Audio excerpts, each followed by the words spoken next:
के पास रिजवी है और मैं 10 में as a staff software engineer काम कर रहा हूँ, जहाँ पे मेरी रिस्पॉन्सिबिलिटी है अपनी टीम को लीड करना with respect to technical skills, चाहे वो फ्रंट एंड हो चाहे वो बैक एंड हो। तो ये मेरी वहाँ पे रिस्पॉन्सिबिलिटीज़ हैं और मेरा एक्सपीरियंस अराउंड 7 ईयर्स है। 10 जो है एक टेक सोल्यूशन प्रोवाइडर है जो कि अराउंड द ग्लोब अपने सोल्यूशन प्रोवाइड कर रहा है। We are working on cutting edge technologies जिसमें मशीन लर्निंग, डेटा साइंस है, लेटेस्ट टेक्नोलॉजीज इन्वॉल्व हैं। करंटली मेरा MS डेटा साइंस कंप्लीट हो चुका है जो मैंने NIT यूनिवर्सिटी से किया है। I am just waiting for the result. So today I am here for data science training. So before we start, if somebody has what any idea what we are going to cover in this training, Data Science 101, can share it.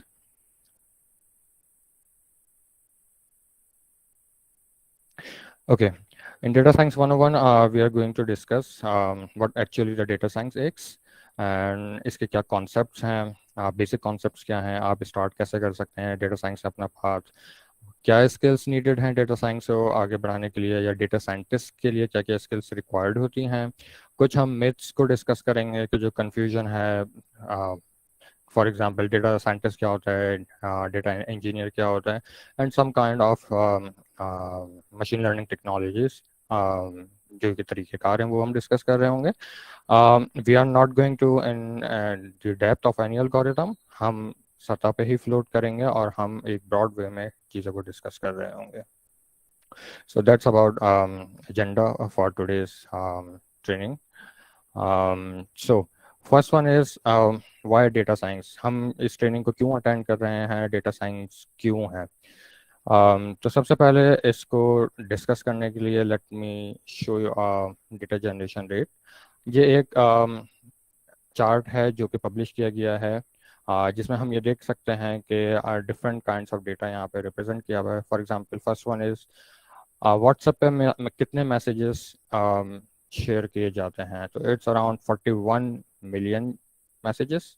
अगर हम videos देखें तो it's 13 million. And then we have Netflix की streams जो हमारे पास आ रही हैं वो। इसी तरह से हम सेकंड पार्ट में देखें तो यहाँ पे एक एस्टिमेशन दी गई है कि 2021 में कितना डाटा जनरेट हुआ और 24 में कितना एक्सपेक्टेड है। 21 में आप देख सकते हैं 74 ज़ीटाबाइट्स एंड 24 में इट्स अराउंड 149 ज़ीटाबाइट्स। इसी तरह से ग्रोथ हम देख सकते हैं कि 2 ट्रिलियन सर्चेस ऑन गूगल जो कि की गई हैं 2021 में, and different kind of data statistics are presented here. So जब आपके पास इतना लार्ज डेटा है और आपको कुछ इंसाइट्स चाहिए, आप कुछ चाहते हैं कि हमारे बिजनेस में कुछ वैल्यूज ऐड हों, हमारा रिसर्च के लिए आपको अपना डेटा पढ़ना है, आपको कोई और डिसीजन मेकिंग स्ट्रेटजी में आपको कुछ कोई और चीज़ इन्वॉल्व करवानी है, तो जब आपके पास इतना डेटा होगा तो आप इफ़ एल्स की बेस के ऊपर कोडिंग करके या प्रोग्रामिंग करके आप डिसीजन नहीं ले सकते। आपको कुछ ना कुछ ऐसे मैकेनिज्म, ऐसे टूल्स, आपको ऐसी हेल्पफुल चीज़ें चाहिए जो आपको इसके अंदर की इंसाइट्स निकाल के दे सकें, आपको डिसीजन मेकिंग आसान कर सकें। For this problem here data science comes. Data science similarly बाकी साइंस की फील्ड से सिमिलर इस तरह से ये भी एक साइंस की फील्ड है जो कि डेटा से रिलेटेड है, to find the meaningful insights from the data. So this is about why data science and why we are here. So let's discuss more about जैसे मैंने यहाँ पे आपको दिखाया कि कितना ज़्यादा डेटा हमारे पास कंटिन्यूसली आ रहा है और बढ़ रहा है। तो ये डेटा किस लेवल तक का होता है और हम किस लेवल के डेटा को इम्पोर्टेंस देते हैं वो मैं आपको अभी शो करता हूँ। Coin flip, what is the probability that a head will occur. हम एक सिक्का उछालते हैं और उसमें हेड या टेल आता है। ये भी हमारे लिए इम्पोर्टेंट डेटा और ये भी आज के दौर में स्टोर किया जाता है। फॉर एग्जांपल अगर हम मैच एनालिसिस कर रहे हैं, क्रिकेट की एनालिसिस कर रहे हैं, तो वहाँ पे बहुत इंपॉर्टेंट होता है जस्ट फॉर एग्जांपल कि हमने इतनी दफ़ा टॉस जीता तो हम इतनी दफ़ा जीते या इतनी दफ़ा हम जीत नहीं सके। तो इतना छोटा डेटा भी जो है वो सेव किया जाएगा और आज सेव किया जाता है। Okay. Now comes what exactly the data science it's by definition अगर हम देखें, it's about extracting useful insights from the noisy structured and unstructured data in order to add business value or to solve complex problems. Data हमारे पास इतना ज़्यादा है कि हमारे पास कोई एक टाइप नहीं है, कोई एक स्ट्रक्चर्ड नहीं है, स्ट्रक्चर भी है, अनस्ट्रक्चर्ड भी है, नॉइजी भी है। इसके बारे में हम मज़ीद आगे स्लाइड्स में देखेंगे वो किस तरह का डेटा है। हमारे पास डेटा साइंस हमें हेल्प करेगा उसके अंदर से इंसाइट्स निकालने के लिए, और ऐसे कॉम्प्लेक्स प्रॉब्लम सॉल्व करने के लिए जो हमारे पास ट्रेडिशनल तरीके से सॉल्व नहीं हो सकते, वो हमें हेल्प करेगा किसी प्रोडक्शन एनालिसिस के अंदर, और कोई ऐसा हमें सजेशन देने के लिए कि जो हमारे बिजनेस में वैल्यू ऐड कर सके। ओके, मजीद आगे देखते हैं what exactly data science is. It is about uncovering hidden information that may be useful to help companies make smoother choices for their business. Again वही बात है कि हम अपने डेटा के अंदर वो चीज़ निकालते हैं जो हमें शायद चार्ट्स हम प्लॉट कर लें या और कोई चीज़ ऐसी प्लॉट कर लें तो हमें नज़र नहीं आता। फॉर एग्जांपल, एक इन्वेस्टमेंट कंपनी है, वो ये देखना चाह रही है कि मेरे पास चार कंपनीज की इंफॉर्मेशन है और मुझे किसी एक जगह इन्वेस्ट करना है, तो मैं किधर जाके इन्वेस्ट करूं। इसी तरह से हम अगर स्टॉक एक्सचेंज में देखें तो वहाँ पे भी फॉरकास्टिंग की जाती है कि क्या अगले दिनों में ग्लोबली ऐसे क्या मामलात होने जा रहे हैं, या प्रीवियस एक्सपीरियंस के बेसिस पे कि हम यहाँ पे इन्वेस्ट करें या इन्वेस्ट नहीं करें। तो ये डेटा साइंस हमें प्रोवाइड करता है, अनकवर बेनिफिट्स हमें मिलते हैं जो हमें यूजुअली नज़र नहीं आते। ओके, अब हम देखते हैं कि डेटा साइंस हमें पैटर्न्स फाइंड करके देता है। वो पैटर्न्स क्या बताते हैं? फॉर एग्जांपल, अभी हमने देखा व्हाट्सएप पे 41 मिलियन मैसेजेस हैं, और फॉर एग्जांपल व्हाट्सएप वांट्स कि मैं अपने मैसेजेस को एनालिसिस करूं कि मेरे पास पाकिस्तान से कितने लोग बिलोंग करते हैं, इंडिया से कितने करते हैं, और किसी और जगह से कितने करते हैं। लेट्स सपोज हमारे पास रेड वाले जो हैं इंडिया से हैं, ग्रीन वाले जो हैं पाकिस्तान से हैं, एंड येलो वाले जो है फॉर एग्जांपल यूएस से। तो अगर हम ट्रेडिशनल तरीके से करने जाएं तो ये तो हम नहीं कर पाएंगे क्योंकि डेटा इतना ज़्यादा है, डिफरेंट स्ट्रक्चर में है। यहाँ पे डेटा साइंस क्या करेगा, वो अपने एल्गोरिथम्स को यूज़ करते हुए, टेक्निक्स को यूज़ करते हुए हमें सेपरेट आउट करके देगा। डेटा को उनकी क्लासेस में डिवाइड करेगा, उनके अंदर एक सर्टेन बाउंड्री हमें ड्रॉ करके देगा कि फॉर एग्जांपल अगर हम ये देखें रेड वाले हैं, और अगर कोई डेटा या उसका नंबर अगर हम चार्ट के हिसाब से बात करें, लेट से ये एक्स है या ये जी है, तो अगर एक्स और जी के राइट साइड पे आ रहा है तो हम कंसिडर करेंगे कि वो इंडिया से है, लेफ्ट पे आ रहा है तो हम कंसिडर करेंगे वो पाकिस्तान से। तो डेटा साइंस का यहाँ पे क्या रोल है? डेटा साइंस का रोल ये है कि जो ब्लैक कलर की आपको लाइन नजर आ रही होगी, ये ड्रॉ करे। ये एक वर्चुअल लाइन होती है जो वो अपने मॉडल के अंदर स्टोर कर रहा होता है after learning from the previous data, जिससे हम डिफरेंट क्लासेस को आइडेंटिफाई कर सकते हैं। ये मल्टीपल क्लासेस हो सकती हैं, एक दो तीन एन नंबर ऑफ क्लासेस हो सकती हैं। अच्छा, इसी तरह से अगर हम दूसरी वाली डायग्राम के ऊपर बात करें, फर्ज करें यहाँ पे ऑरेंज लाइन अभी नहीं बनी हुई किसी भी जगह, जस्ट हमारे पास ये डॉट्स हैं। तो हम इन डॉट्स की मदद से ये तो बहुत छोटा सा चार्ट है, लेकिन जब हमारा 41 मिलियन यूजर्स का मैसेजेस होंगे तब हम ये क्लियरली नहीं देख सकते कि हमारा ग्राफ किस तरफ ग्रो कर रहा है। ये देखना बहुत ज़रूरी है कि हमारा ग्राफ किस तरफ ग्रो कर रहा है, ताकि हम उसके ऊपर अपने प्रिडिक्शन कर सकें। तो यहाँ पे डेटा एनालिसिस क्या करेगा, डेटा साइंस क्या करेगा कि ये लाइन ड्रॉ करेगा। ये लाइन अगेन वर्चुअल लाइन होगी, जिसकी मदद से हम ये अंदाज़ा लगा सकते हैं कि हमारा जो प्रोडिक्शन मॉडल है या हमारा जो डेटा है वो किस तरह से ग्रो कर रहा है। यहाँ पे आप देख सकते हैं कि स्ट्रेट लाइन जा रही है, यहाँ पे थोड़ा सा कर्व जा रहा है, और यहाँ पे मजीद कर्व है। ये जो कर्व है ये ज़रूरी इंसाइट्स दे रहा होगा कि सम पॉइंट्स के ऊपर हमारी सेल्स इतनी हुई, फिर इतनी गई, और फिर इस पॉइंट के ऊपर आगे हमारी सेल कम हो गई। ये एक सेल्स इंडस्ट्री या और दूसरी जगहों के लिए आपके लिए इंसाइट्स आपको प्रोवाइड करेगा on the large data set. तो यहाँ तक हमने डिस्कस किया what exactly the data science is. किसी के जहन में कोई भी क्वेश्चन है, कोई कोई चीज़ डिस्कस करना चाह रहे हैं तो please go ahead.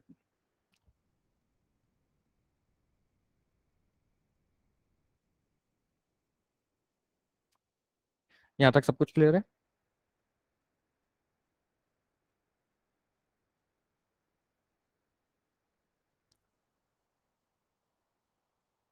Okay, I'm assuming everything is good till now. Okay, now moving to the next slide. Data science जब हम अप्लाई करते हैं, चाहे वो किसी भी तरह की हो, उसमें जब हमारे पास एक कंप्लीट साइकिल प्रोसेस गुजरने के बाद जो हमारे पास एंड रिजल्ट आता है, उसको हम कह रहे होते हैं डेटा प्रोडक्ट। यहाँ पे कुछ एग्जांपल्स दिखाई गई हैं, जिसमें first one is recommendation engine है फॉर द अमेजोन।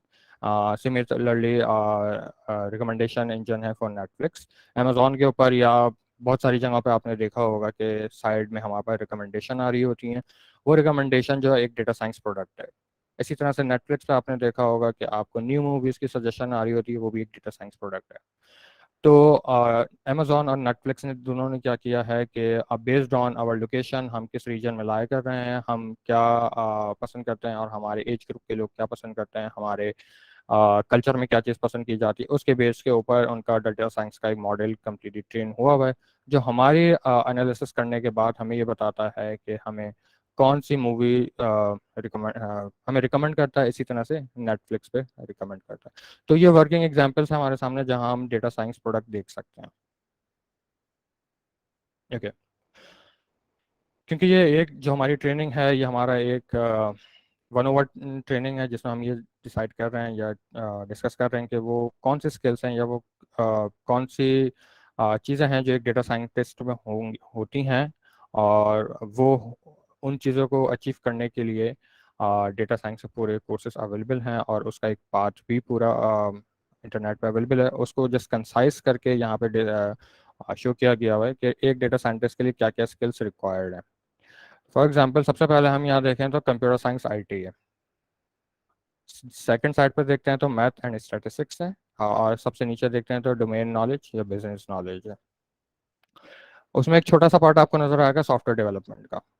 ये जो हम कोडिंग करते हैं या हम कुछ लोग समझते हैं कि जैसे उन्होंने पाइथन लर्न कर ली या आर लैंग्वेज लर्न कर ली तो they have become data scientist. तो ऐसा बिल्कुल भी नहीं है। डेटा साइंटिस्ट बनने के लिए जो आपकी प्रोग्रामिंग स्किल्स हैं वो सिर्फ इतना सा पार्ट है, बाकी ये सारी चीज़ें डिफरेंट चीज़ें हैं। अब इसमें डिस्कस कर लेते हैं। मैथ एंड स्टैटिस्टिक्स ये बहुत ज़रूरी चीज़ है डेटा साइंस के लिए, क्योंकि हमारे पास जो ज़्यादातर मॉडल्स हैं वो स्टैटिस्टिक्स बेस्ड हैं, वहीं से ड्राइव किए गए हैं। और इसके बगैर डेटा साइंस की एक प्रोडक्ट को कंप्लीट करना नियर टू इम्पॉसिबल है। कंप्यूटर साइंस आईटी, यहाँ पे हमारे पास आ जाती है लीनियर अलजेब्रा। यहाँ पे हमारे पास आ जाता है डिस्क्रीट मैथमेटिक्स, क्योंकि हमें यहाँ पे उसके जो बिजनेस मॉडल्स हैं उनको ट्रेन करने के लिए इसकी हेल्प लेनी पड़ती है। अच्छा, इसके नीचे एक चीज़ बहुत इंपॉर्टेंट चीज़ लिखी हुई है, डोमेन बिजनेस नॉलेज। हम जब भी डेटा साइंस के ऊपर बात करेंगे, अगर हम फिनटेक में बात कर रहे हैं तो डेटा साइंस की पूरी डोमेन वहाँ अलग होगी। अगर हम हेल्थ केयर में बात कर रहे हैं तो वहाँ की डोमेन बिल्कुल अलग होगी। अगर हम किसी और जगह पे बात कर रहे हैं, फ्रॉड मैनेजमेंट पे काम कर रहे हैं, तो वहाँ की डोमेन नॉलेज बिल्कुल अलग होगी। तो हम किसी डोमेन नॉलेज को जनरलाइज नहीं कर सकते। हर प्रोजेक्ट के हिसाब से उसको सेट किया जाएगा, इसके अंदर क्या क्या चीज़ें रिक्वायर्ड है। डोमेन बंदा वो होता है जिसको उस बिजनेस की नॉलेज होती है। फिनटेक वाला बंदा हेल्थ केयर में काम नहीं कर सकता। इफ अगर एक डेटा साइंटिस्ट हेल्थ केयर में काम कर रहा है, उसका काफ़ी एक्सपीरियंस है हेल्थ केयर में, तो वो डायरेक्टली फिनटेक में काम नहीं कर सकता जब तक उसके बाद बैंकिंग नॉलेज ना हो। तो ये तीन इसके इंपॉर्टेंट एरियाज हैं to become a data scientist. अच्छा, इसमें मशीन लर्निंग का एक इम्पॉर्टेंट रोल है, क्योंकि हम मशीन लर्निंग करेंगे तभी हमारा मॉडल ट्रेन होगा और हम उससे अपनी कुछ प्रोडिक्शन करवा सकेंगे। ट्रेडिशनल रिसर्च है। इसमें रिसर्च हमारी सिर्फ रिसर्च ही नहीं है, बल्कि एक डेटा साइंस प्रोडक्ट को बनाने के बाद उसका हमें प्रेजेंट भी करना होता है कि वो किस तरह से एंड यूज़र को हम कन्विंस कर सकते हैं कि भाई, फॉर एग्जांपल, एक आईटी डिपार्टमेंट बैंक का कोई डिसीजन अपने बिजनेस के पास लेके जाता है, तो जो डेटा साइंस प्रोडक्ट है वो तो आईटी डिपार्टमेंट को समझ आ रही होगी, लेकिन बिजनेस डिपार्टमेंट को समझ नहीं आ रही होगी। तो वहाँ पे काइंड ऑफ हमें चार्ट्स बनाने पड़ते हैं, ग्राफ्स बनाने पड़ते हैं, डिफरेंट चीज़ें। तो वहाँ पे ट्रेडिशनल रिसर्च के ही अंदर आती है। ओके, हमने देख लिया कि डेटा साइंस क्या है, उसके अंदर क्या क्या स्किल्स नीडेड हैं। यहाँ तक किसी का कोई क्वेश्चन हो तो आप प्लीज़ आप पूछ सकते हैं।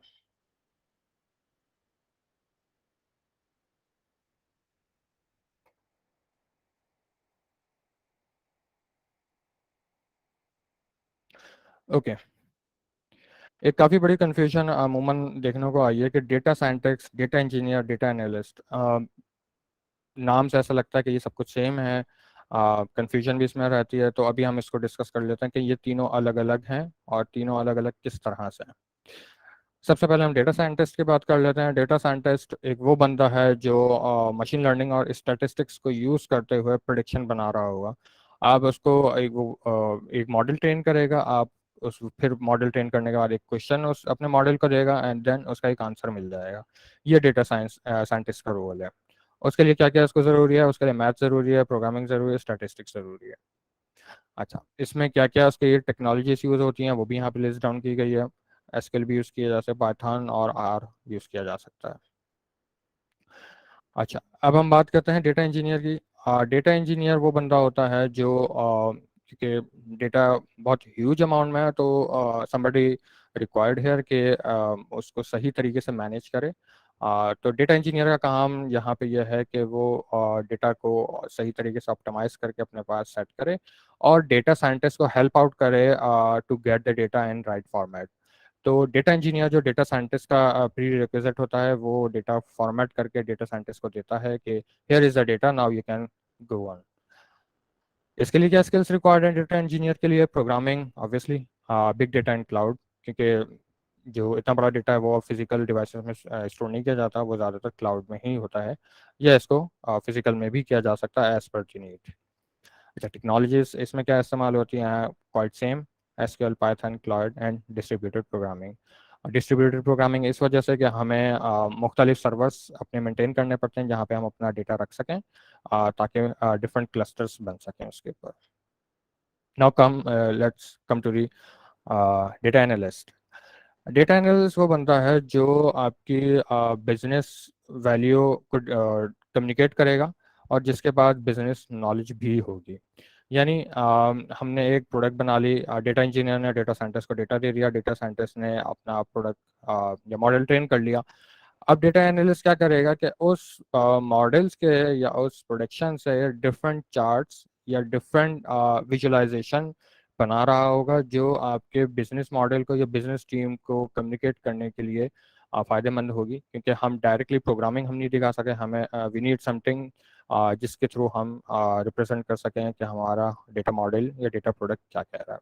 तो डेटा एनालिस्ट का क्या काम है कि जो क्यूरी आ रही है बिजनेस की तरफ से, उसको डेटा प्रोडक्ट के ऊपर मैप करके उसका रिजल्ट वापस जनरेट कर सके to make business decisions. This is about data analyst. So I hope ये एक काफ़ी कंफ्यूजन रहती है डिफरेंट एरियाज में, डेटा साइंटिस्ट क्या है, डेटा इंजीनियर क्या है, डेटा एनालिस्ट क्या है, वो यहाँ पे क्लियर हो चुकी है। ओके, इसी तरह से एक और है, एआई क्या है, मशीन लर्निंग क्या है एंड डेटा साइंस क्या है। ये तीनों चीज़ें कहाँ पे फिट होती हैं और किस तरह से फिट होती हैं? सबसे पहले हम देखते हैं आर्टिफिशियल इंटेलिजेंस। ये एक ब्रॉड एरिया है जिसके अंदर बहुत सारे एरियाज मशीन लर्निंग के अलावा और भी आते हैं। यहाँ हम फोकस कर रहे हैं डेटा साइंस, तो हम सिर्फ मशीन लर्निंग की बात करेंगे। मशीन लर्निंग एक सब पार्ट है आर्टिफिशियल इंटेलिजेंस का। मशीन लर्निंग के अपने अलगोरिथम्स है, बहुत सारे अलगोरिथम्स हैं, क्लस्टरिंग है, और काफ़ी सारे इसके अपने अलगोरिथम्स मौजूद हैं। अच्छा, डीप लर्निंग आता है मशीन लर्निंग के अंदर। डीप लर्निंग को अगर हम दूसरे नाम से कहें तो न्यूरल नेटवर्क्स हैं, जितने भी न्यूरल नेटवर्क्स हैं उनको डीप लर्निंग भी कहा जाता है। इसमें सीएनएन हो सकता है, इसमें एलएसटीएम हो सकता है, इसमें और बहुत से न्यूरल नेटवर्क्स हो सकते हैं। अच्छा, अब डेटा साइंस कहाँ पे आ रहा है? डेटा साइंस इन तीनों चीज़ों को कवर भी कर रहा है और कुछ पार्ट इसका साइड में भी है, ये वाला पार्ट। तो what does it mean? It means कि डेटा साइंस डीप लर्निंग भी है, मशीन लर्निंग भी है, आर्टिफिशियल इंटेलिजेंस भी है, लेकिन कुछ पार्ट जो है यहाँ पे हमने देखा स्टैटिस्टिक्स भी रिक्वायर्ड है, हमने देखा बिजनेस नॉलेज भी रिक्वायर्ड। तो वो जो पार्ट है वो यहाँ पे कवर हो रहा है। तो data science is about having the mathematical skills, domain skills, deep learning, machine learning, and artificial intelligence. So I hope कि ये डिफरेंस क्लियर हो गया होगा। किसी की भी कोई भी कंफ्यूजन है यहाँ पे तो आप प्लीज़ मुझे रोक सकते हैं, और अगर कोई क्वेश्चन है तो प्लीज़ पूछ सकते हैं। Assalamualaikum senior, hopefully you are doing good. वालेकुम सलाम। Sir, in the previous slide हमने देखा कि ब्रॉडली आपने इसको तीन हिस्सों में डिवाइड किया, that is data science, data scientist, data engineer and data analyst. Being a data science student, मेरा क्वेश्चन है कि एक डेटा इंजीनियर को जब वो डेटा प्रिपेयर करके देता है डेटा साइंटिस्ट को, तो किस लेवल तक डेटा को प्रिपेयर करके देगा?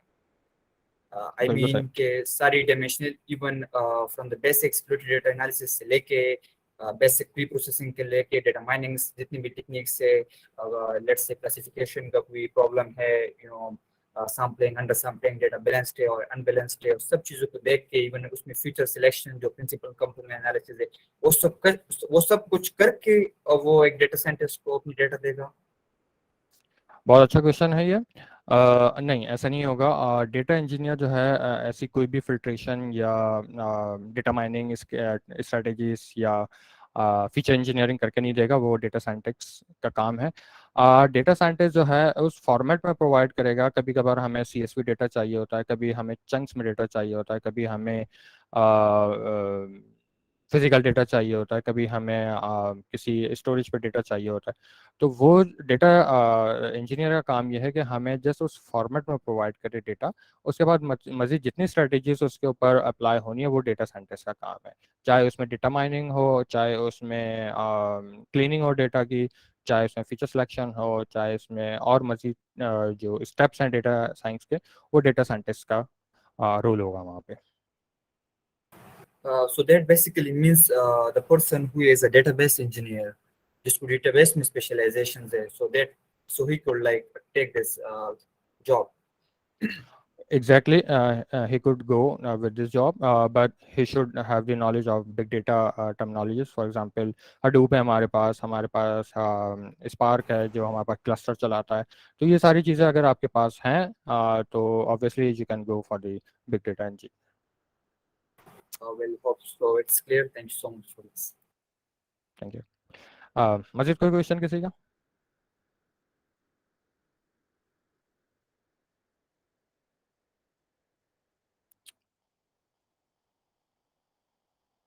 Okay, great.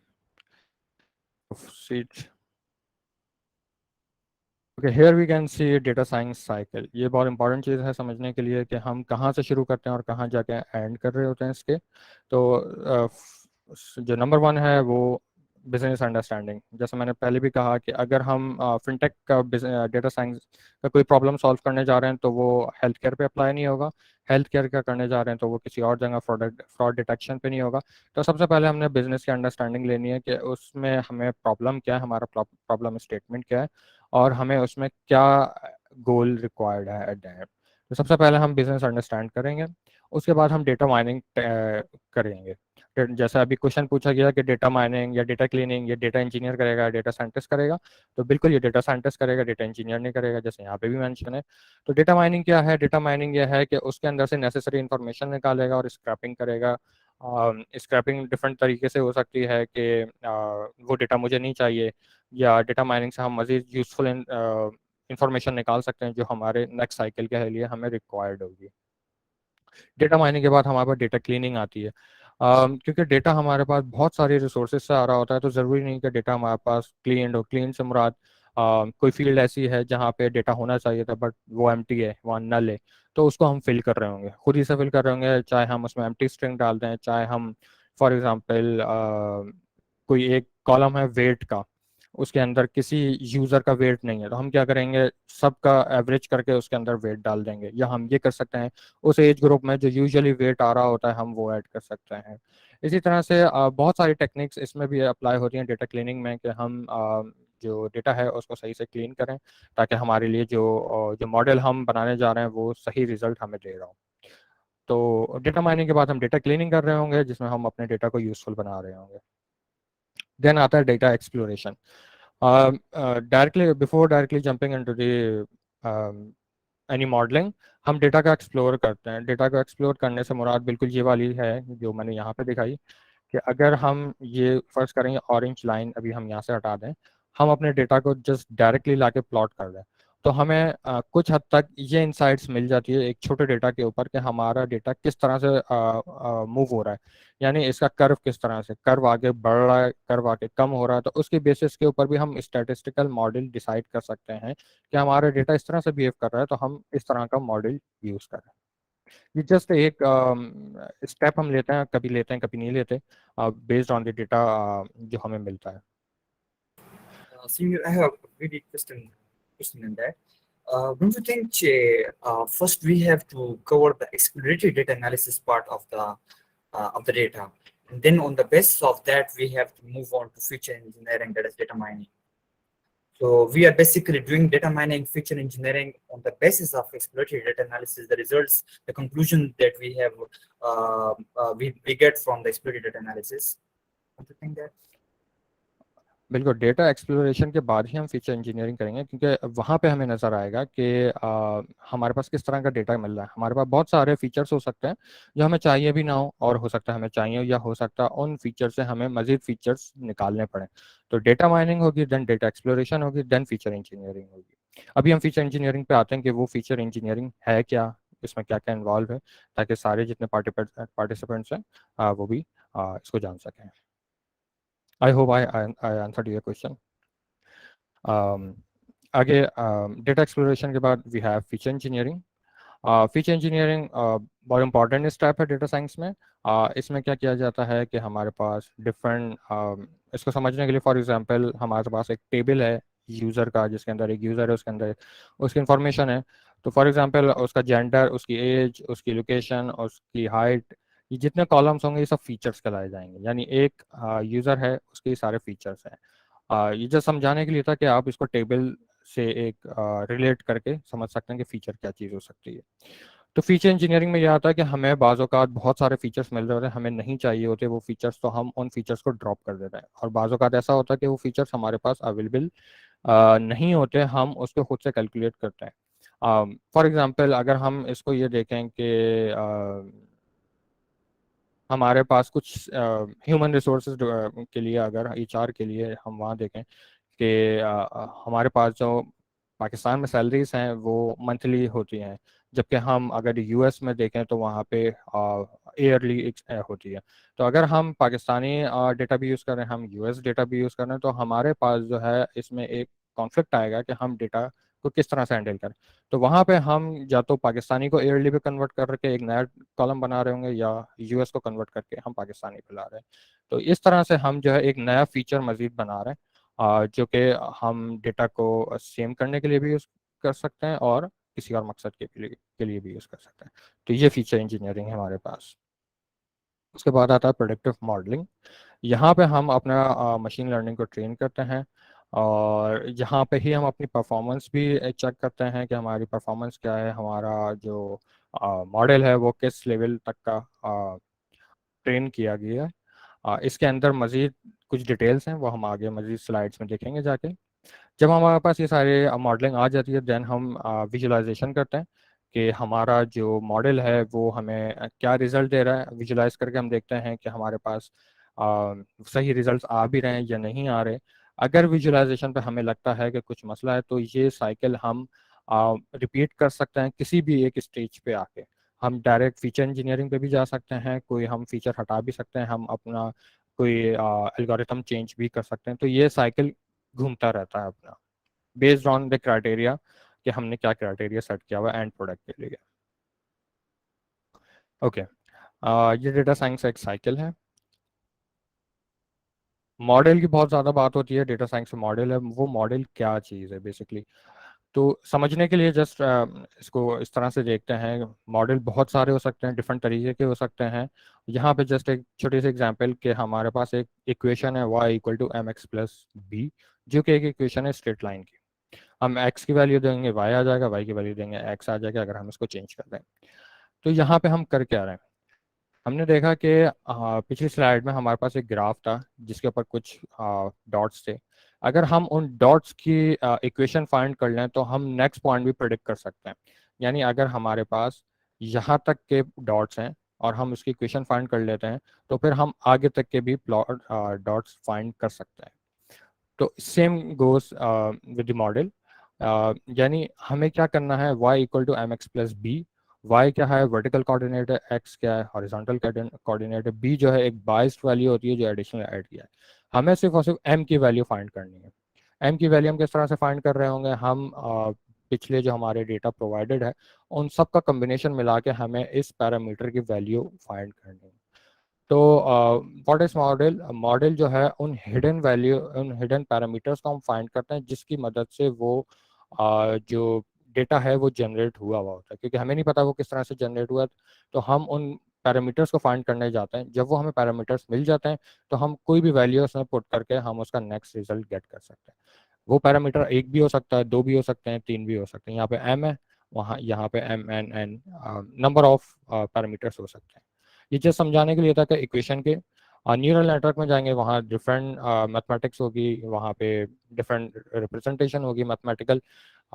समझने के लिए हम इसको ये कह सकते हैं कि model is about making an equation. यहाँ तक कोई क्वेश्चन हो किसी का भी तो प्लीज़।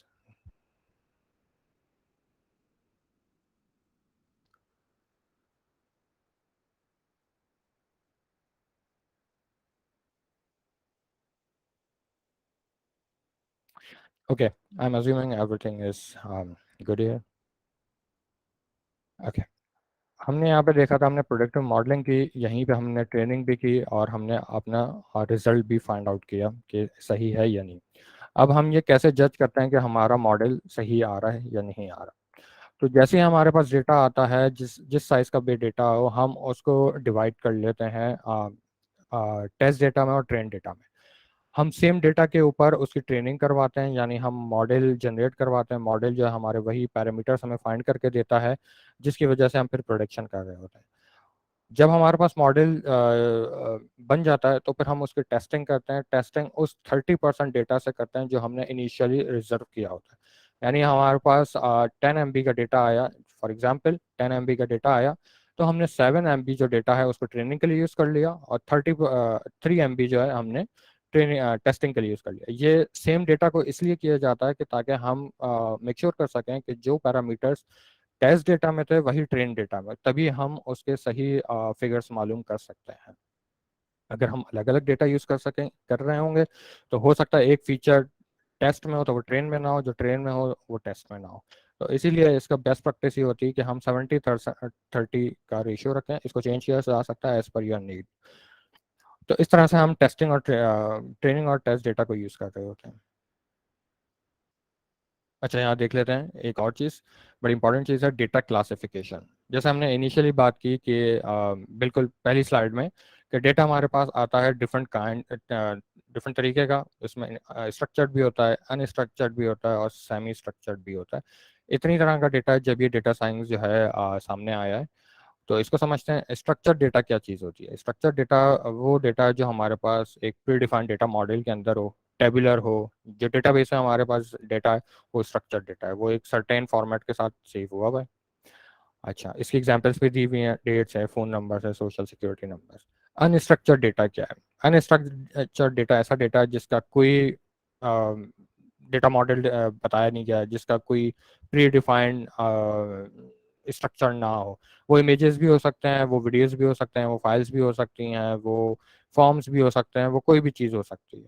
और इसको स्टोर करने का भी कोई स्पेसिफिक मैकेनिज्म नहीं है, आप इसको किसी भी तरह से स्टोर कर सकते हैं। अनस्ट्रक्चर्ड के बाद सेमी स्ट्रक्चर्ड आता है, जिसमें हमारे पास जो डेटा कुछ हद तक स्ट्रक्चर्ड होता है, कम्प्लीटली नहीं होता। उस एग्जाम्पल्स हम देख सकते हैं, एक्सएमएल है, जेसॉन है। और इसको स्टोर करने के भी डिफरेंट तरीके हैं। ये सर्वर लॉग्स में भी हो सकता है, ईमेल्स में भी हो सकता है, और बहुत सारी जगहों पे हो सकता है। तो ये तीन हमारे पास मेन टाइप्स हैं डेटा की, जिसके अंदर हमारे पास बिग डेटा में, डेटा साइंस के अंदर डेटा अवेलेबल होता है और इसके ऊपर हमें एनालिसिस परफॉर्म करनी होती है। डेटा को मजीद क्या इसमें कैटेगराइज किया गया। फॉर एग्जांपल हमारे पास जो डेटा है वो वर्ड्स का डेटा है, यानी रिटर्न डेटा इस तरह से है कि जो हमारे पास डेटाबेस में सेव है। अभी हम स्ट्रक्चर्ड की बात कर रहे हैं। तो डेटा को किस तरह से कैटेगराइज कर सकते हैं, एक न्यूमेरिकल डेटा है, एक कैटेगोरिकल डेटा है। न्यूमेरिकल डेटा क्या है, जो हमारे पास नंबर्स हैं, एज है, शू साइज है, तो ये न्यूमेरिकल डेटा है। इसी तरह कैटेगोरिकल डेटा क्या है, आई कलर है, जेंडर है, ब्लड टाइप है, तो ये हमारे पास कैटेगोरिकल डेटा है। न्यूमेरिकल है, मजीद हम देखते हैं कॉन्टिन्यूस है, डिस्क्रीट है। कॉन्टिन्यूस इज अबाउट नंबर है जो कि कुछ भी हो सकता है, वो बढ़ भी सकता है, कम भी हो सकता है, जिसमें एज है, ब्लड प्रेशर है, वेट है। डिस्क्रीट में क्या है, जो फाइनाइट होगा उसका इनफाइनाइट होने का कोई चांस नहीं है। शू साइज है, नंबर ऑफ चिल्ड्रन है। तो ये न्यूमेरिकल डेटा है। इसकी अपनी टू टाइप्स हैं, कंटिन्यूस एंड डिस्क्रीट। कैटेगोरिकल है, उसके अंदर मजीद ऑर्डिनल और नॉमिनल। अच्छा, ऑर्डिनल क्या हो सकता होता है, जिसके अंदर कोई हायरार्की बनती है, जिसके अंदर कोई लिंक आता हो। यानी आप ये देखते हैं कि किसी रिकमेंडेशन सिस्टम के बाद फीडबैक भी एक बड़ी इंपॉर्टेंट चीज़ होती है। वहाँ पे आप स्टार्स में रेटिंग दे रहे होते हैं या किसी और तरीके से। तो जो रेटिंग है वो ऑर्डिनल है। उसमें आप बता रहे होते हैं कि आपका मूड कैसा है, अच्छा है, आपको अच्छा लगा, नहीं लगा। तो ये ऑर्डिनल में आता है। नॉमिनल में क्या आता है, आई कलर, जिसके अंदर कोई हायरार्की ना हो, वो जस्ट एक डेटा हो, वो उसको हम चेंज कर सकते हैं। ये समझना बहुत इंपॉर्टेंट होता है, क्योंकि इसकी बेस के ऊपर हम अपने मशीन लर्निंग के जो एल्गोरिथम्स हैं वो डिसाइड कर रहे होते हैं कि हमने किस साइड पे जाना है। अगर हमारा डिस्क्रीट डेटा है तो हम दूसरा एल्गोरिथम यूज़ कर रहे होंगे, कंटिन्यूस है तो हम कुछ और यूज़ कर रहे होते हैं। और ये सारे पार्ट हम जो देखते हैं, ये हम एक्सप्लोरेशन के वक्त देखते हैं, जब हम डेटा एक्सप्लोर कर रहे होते हैं, वहाँ पे हम ये डिसाइड कर रहे होते हैं। अच्छा, टाइप्स ऑफ लर्निंग के ऊपर आने से पहले अगर यहाँ तक किसी का कोई क्वेश्चन है, कोई कंफ्यूजन है, कोई चीज़ डिस्कस करना चाह रहे हैं, तो प्लीज़ आप कर सकते हैं।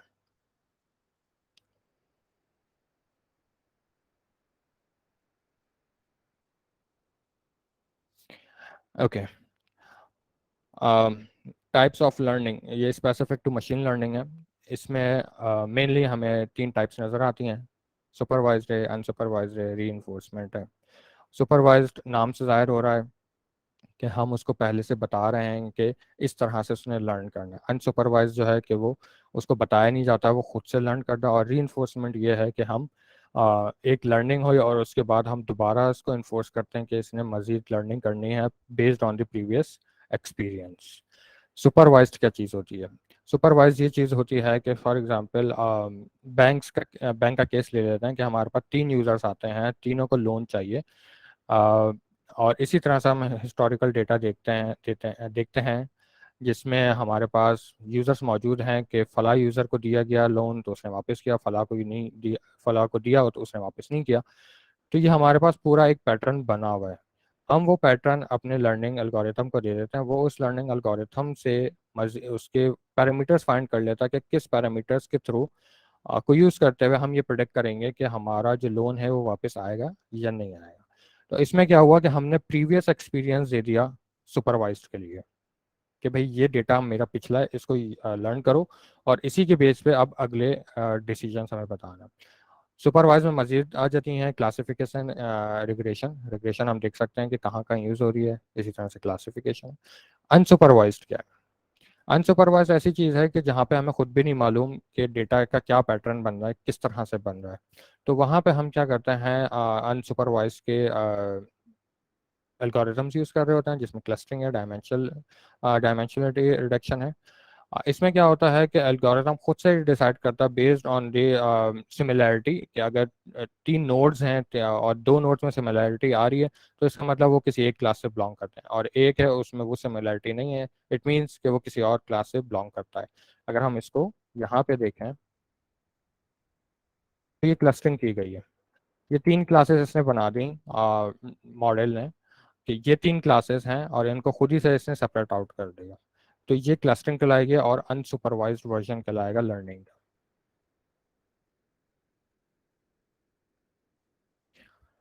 तो ये हमारे पास लर्निंग्स के टाइप हैं, हम किस तरह से यूज़ कर सकते हैं और कौन सी यूज़ करते हैं, ये भी हम एक्सप्लोरेशन के जब मोड में होते हैं वहाँ पे हम डिसाइड करते हैं कि हमने किस टाइप को लेके आगे बढ़ना है।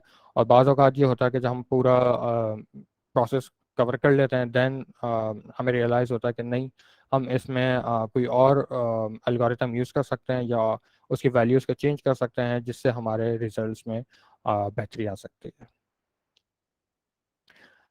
कुछ टूल्स हैं डेटा साइंस को यूज के लिए कि हम किस तरह से स्टार्ट कर सकते हैं, कहाँ से स्टार्ट कर सकते हैं, क्योंकि ये बहुत इंपॉर्टेंट चीज़ होती है एज ए सॉफ्टवेयर डेवलपर या एज ए स्टूडेंट कि हम कहाँ से इनिशियलाइज करें और क्या यूज़ करें। तो यहाँ पे कुछ टूल्स हैं, मैं आपको बता देता हूँ कौन सा टूल किस लिए यूज़ हो रहा है। पाइथन एंड आर जो है लैंग्वेजेस हैं जिनके ऊपर हम कोड लिख रहे होते हैं, और नमपाई और पांडास जो है ये पाइथन के अंदर फ्रेमवर्क्स अवेलेबल हैं जो आपके डेटा को स्टोर करते हैं और डिफरेंट मल्टीप्लिकेशन या मैथमेटिकल ऑपरेशंस आपको प्रोवाइड कर रहे होते हैं। अच्छा, ये सारी चीज़ें आप लिखेंगे किधर, ये आप जुपिटर नोटबुक एक अवेलेबल है, ओपन सोर्स है, आप उसको यूज़ कर सकते हैं। इसके अलावा और भी आपके पास आईडी हो सकते हैं, विजुअल कोड हो सकता है, ऑनलाइन है, कोलैब है, वहाँ पे आप यूज़ कर सकते हैं, उसको यूज़ कर सकते हैं। अच्छा, हाँ, मैट प्लॉट लैब जो है एक प्लॉटिंग की लाइब्रेरी है। जब आपके रिजल्ट्स आते हैं तो आपने उसको प्लॉट करना होता है कि आप की जो रिजल्ट्स हैं या ग्राफ है वो किस तरह किस डायरेक्शन में जा रहा है, उसको देखने के लिए मैट प्लॉट लूप यूज़ कर सकते हैं। इसके अलावा और भी बहुत सी लाइब्रेरीज हैं जो यूज़ की जा सकती हैं। अच्छा, इसमें मशीन लर्निंग का बहुत इंपॉर्टेंट रोल है, तो उसकी भी लाइब्रेरीज मौजूद हैं। कैरास है, टेंसरफ्लो है, साइकिट-लर्न है। तो ये लाइब्रेरीज मौजूद हैं जो हम मशीन लर्निंग एल्गोरिथम यूज़ करने के लिए इस्तेमाल कर सकते हैं। इनमें बने बनाए मौजूद हैं, मॉडल्स ट्रेन हुए हुए हैं, उनको हम यूज़ कर सकते हैं।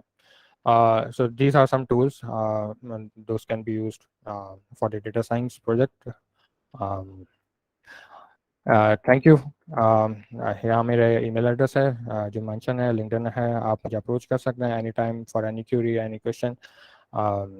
Till now what we have covered, we started from why data science. हमने समझा डेटा साइंस क्यों आया, किस लिए ज़रूरी है, डेटा साइंस एक्चुअल में है क्या, हमें क्या इंसाइट्स प्रोवाइड कर रहा है। देन हमने प्रोसेस देखा डेटा साइंस का कि क्या प्रोसेस है। देन हमने उसके टाइप्स देखी, डेटा किस तरह का है, हमने इसकी स्किल्स देखी, डेटा साइंटिस्ट को क्या क्या चाहिए। हमने डेटा की टाइप मज़ीद देखी, ऑर्डिनल है, कैटेगोरिकल है। उसके बाद हमने इसके कुछ टूल्स देखे। So that was about the training data science 101। You guys are open for any question. कोई भी क्वेश्चन आपके जहन में, आप feel free to speak about it. Thank you.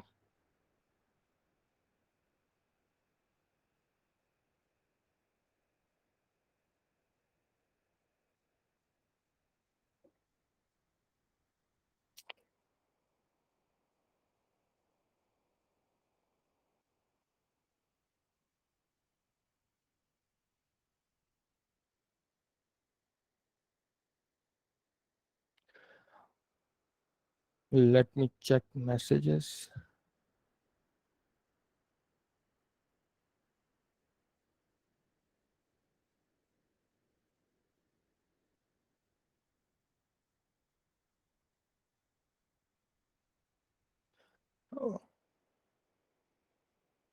Okay, what is neural networks? Neural network जो है deep learning का एक पार्ट है, जो कि हमारे लिए प्रोडक्शन के लिए यूज़ होता है, मशीन लर्निंग के लिए। इसमें हम किस तरह से कर रहे होते हैं, हम अपने एक लेयर्स मेंटेन करते हैं जहाँ पे हम डेटा के वेट्स को मेंटेन करते हैं।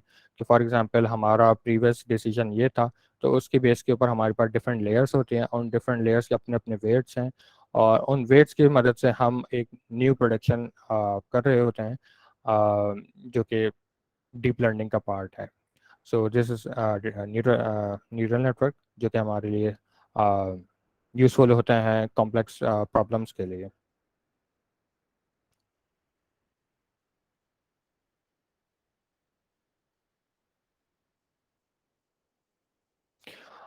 Can you suggest any YouTube channel? YouTube channel बहुत सारे हैं। एक मुझे सही से नाम नहीं याद आ रहा, एक इंडियन चैनल है डेटा साइंस का, वो आप यूज़ कर सकते हैं। वो उसमें बहुत सारे ट्यूटोरियल्स हैं। और एक और है ग्रेट लर्निंग के नाम से यूट्यूब पे, उसके ऊपर थ्योरी बहुत ज़्यादा मौजूद है डेटा साइंस के रिलेटेड, जिसमें आपको स्टैटिस्टिक्स भी बहुत अच्छे से एक्सप्लेन की जाएगी। उसके अंदर आपको कॉन्सेप्ट भी बहुत ज़्यादा क्लियर होंगे। कीप लर्निंग उसका नाम है। और डेटा साइंस का एक और, उसका मुझे सही से नाम नहीं याद आ रहा, ही इज़ इंडियन गाय, या इस वक्त नाम तो मुझे नहीं याद आ रहा है। आ, आप डायरेक्ट सर्च भी करेंगे यूट्यूब पे तो आपको बहुत सारी चीज़ें मिल जाएंगी, बहुत सारे चैनल्स मिलेंगे, तो इसमें बहुत सारे लोग काम कर रहे हैं जो इस तरह के इंफॉर्मेटिव सेशंस प्रोवाइड कर रहे हैं। Any other question?